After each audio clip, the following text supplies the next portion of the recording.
Jacob, we'll start with you once everyone's ready.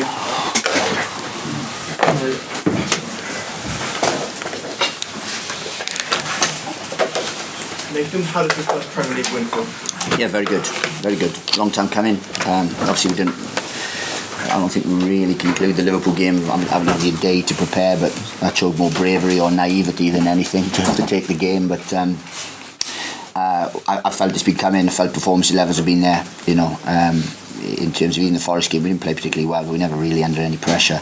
And then the Fulham game, we should have got something for. But again, a little bit of defensive naivety, but today I felt we deserved it. I really did. You obviously have to talk about your captain, James Prowse. The Southampton great produces one of his great performances. Absolutely, but he's been outstanding since I came here. From in his attitude, I arrived 10 minutes. Well, my first conversation with him 10 minutes after he didn't get picked for the England squad, and then since day one, since that moment, he's been absolutely world class. For me, the way he's been around it, the way he reacted, everything about it, and then we're seeing performances now that have really motivated and driven. How vital is he off the pitch as well in terms of his leadership, in terms of being that conduit between management and the dressing room? He's vital. I like to get to know my captains. I like to have a real relationship with them, to have a real build that personal relationship with them, so they understand what I want, what I demand from, and so on. Sometimes we make tough decisions. Sometimes we make really out there tactical decisions to demand from people, but he's one that takes everything on board, understands, and has responded fantastically well. And look, you can see the group, how the group is, the togetherness, what they have. I thought we were tactically excellent today in terms of stuff. We weren't really physical, so we had to change. Went to a back five to curtail sort of pressure and stuff. And then second half came out really aggressive back in the four and got our just reserves. Yeah, just on James Ward-Prowse again, obviously the free kick to score it, he's now 2 behind David Beckham's record in the Premier League. Just how important is it having that, not just directly, but also from corners, from crosses into the box? His set piece delivery is just incredible, right? I thought he was only one. I thought he was only one behind him. No, 16 in the Premier League. Is it? Oh, okay. Yeah. Okay. Well, I'm sure he's going to get there because I think he's going to play in the Premier League for a few years yet, and the quality he has isn't going to diminish in any way. So unless someone comes in and cuts his right leg off, I think that record's under threat. But he's one of the best technicians I've ever seen. The consistency he shows is world class. I mean, it's world class. It just genuinely is, and in everything he does, and his desire to play for Southampton, his humility in terms of everything he goes about. I can't speak any highly, but it's not all about James Ward-Prowse. We've got to give him a platform. We played him a little bit higher so he can be a bit more aggressive and things, because he does. His distances are through the roof, week in, week out. So we know we can get a load out of him, and I thought he was excellent. Anything we do, he's excellent. And a debut for Carlos Alcarez off the bench today and put in a massive block towards the end there just to save it. But what did you think of? Yeah, look, he'll get better. I don't think he suddenly pulled up any trees, with his performance today. But having arrived late Tuesday night, getting stuck on the M3, so we didn't get till after midnight, then doing medicals all Wednesday. Suddenly he sees us play Man City, and I think he does a little session on Thursday, and then he's into a Premier League game. It's quite a story, and I didn't envisage putting him on for so long, but we felt, one, we got to get him up to speed, which was a brave decision because considering the magnitude of the game, but also that we feel that once he gets up to speed, we'll see a real quality player there.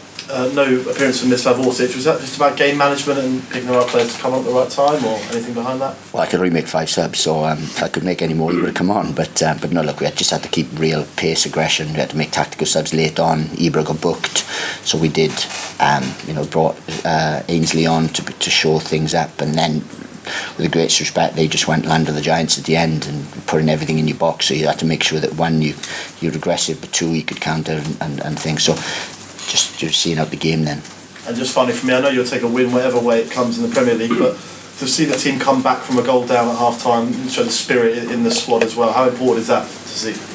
Look, I don't think there's a question of the spirit of the squad from what we had to breathe through. So compare us from where we were after the Forest game and the low ebb and the criticism and so on and so forth, to come back and then go bang bang bang 3 games shows that the character from staff and players is there. And look, we're in a categorically different position when we were a week ago or 10 days ago, but that's only a small step. Now we have to build on that, and I said we've got some exciting weeks coming up. Villa at home now, it's a tough game.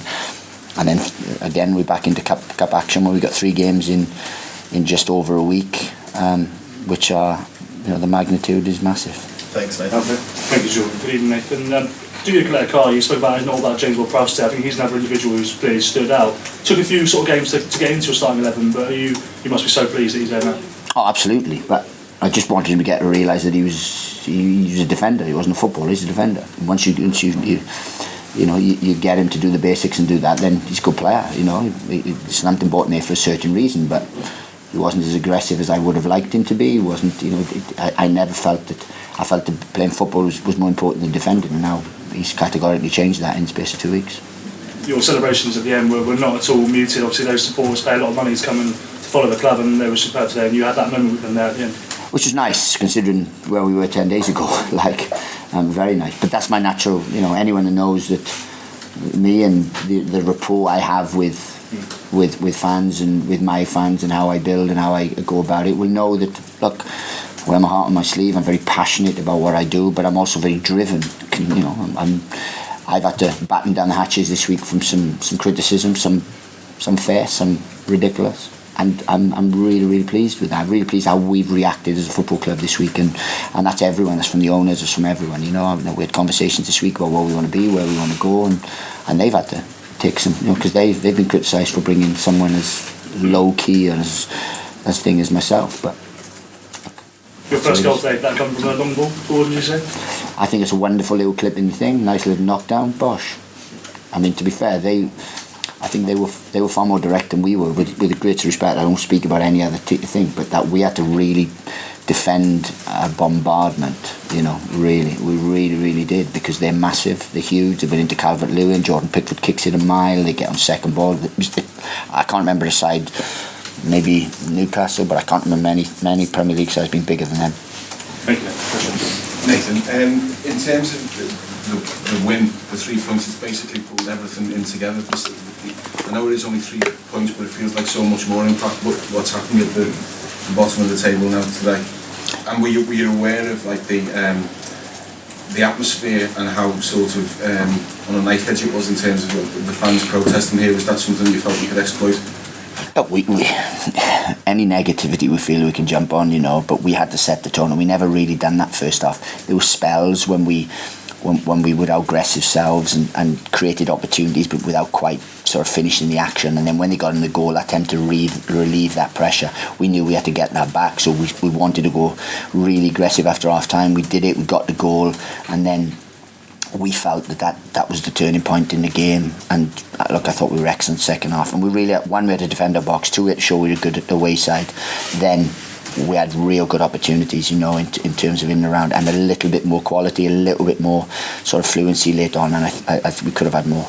And the fact that you pulled everybody back into it now, sometimes the wins are bigger than. Absolutely, I get your point, and it's vital today. One, not to lose the game, because Everton go away from you. Then one is pull them back in, 2 pull others back in, but it's a long way to go yet. I mean, I think there's 19 games to go, which is a lot of points. A lot of points. What you have to do is keep building momentum, keep picking up points however they come, and then get into a point where we're in a far better position. And look, bear in mind, we've got 2 cup competitions as well, which are wonderful distractions, but also distractions, because you've got to go to Newcastle, you've got to play Newcastle twice in between big games.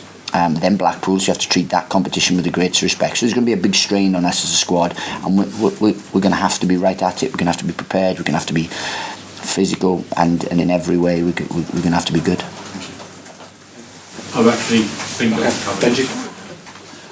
Nathan, just wanted to ask you about halftime, because obviously Everton was always going to be an interesting atmosphere today with everything going on around their club, and going into the break with that goal, the crowd is starting to get up. What was the atmosphere in the Saints dressing room like at halftime? Look, it was a bit of disappointment really, because we felt probably didn't deserve it, and they didn't really have any chances. It was just, we've gone to sleep, we haven't defended it properly, and when that's avoidable, because it is, and we'll look at that and we'll make sure that we improve on things like that. But then we were very calculated half time. It wasn't a hairdryer and a rant and a rave. We knew that one, we had to get our tactical decisions wrong. We deliberated for 7, 8, 9 minutes, and then went bang. This is how we're going to go. We're going to go back to the game plan. Really aggressive. Made one little switch and put in Sally at left back and switching Kyle Walker-Peters, and then we said, look, let's go after the game. Let's go after the game, and we did. And look, it was brilliant to score so quickly. That settled us down, and then we did go after the game.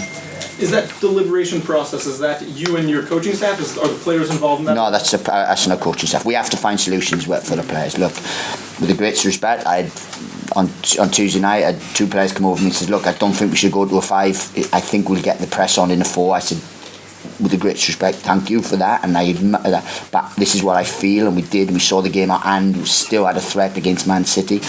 Today, look, amongst ourselves, we came up with something and made sure that we went back to the game plan, the original game plan, because that's all it was. We weren't aggressive in the first half. Second half, much more aggressive, much more front-footed, and we got just rewards, really. I guess as a manager, do you see that as a positive? Players feeling like they can come and talk to you, but then you being able to tell them? Absolutely. I get paid to make the decision, but the information I get, and sometimes players get a feel for the game, and I trust my players enough. But sometimes they get a feel. I don't see that as anarchy. I don't see that as them questioning my tactics. What I see though is, they say, listen, Gaffer, we've got a feel here that maybe we can get a little bit of a press on from there a little bit better. And I said, yeah, good, but I was more concerned with something, and I said, that's why I've done it, and bang, and they executed it wonderfully. And look, I'm open for that. A democracy, but in a democracy there's always a decision maker, and that's what I get paid to do.